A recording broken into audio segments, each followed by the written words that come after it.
Nous avons un système fiscal moderne, parmi les meilleurs du monde, mais qui, au fur et à mesure du temps, a perdu sa cohérence. Mais surtout, cette cohérence s'est traduite par des distorsions qui ont aggravé les inégalités au sein de notre système. Notre pays souffre d'un problème de chômage des jeunes, mais également des inégalités. Moi, je considère que les inégalités ne peuvent pas se réduire par des décisions directes économiques ou politiques, mais par le développement et par la croissance. Donc, il faut qu'on crée des emplois, il faut qu'il y ait une dynamique dans laquelle la politique fiscale peut aider à la création d'emplois en s'orientant essentiellement vers les secteurs productifs créateurs d'emplois permanents comme l'industrie et ainsi de suite. Nous devons encourager ces secteurs et non pas les secteurs qui créent la rente. La rente ne crée pas d'emplois.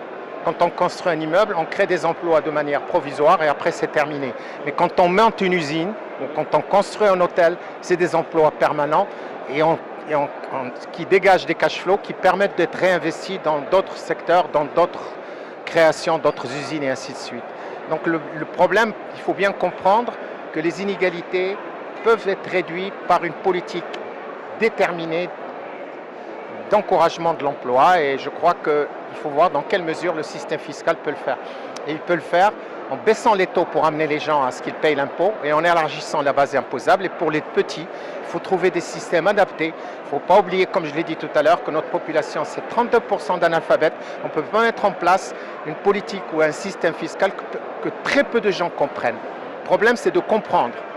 Et souvent, malheureusement, nos textes sont trop complexes, les gens ne comprennent pas. Et quand on ne comprend pas quelqu'un, on le fuit.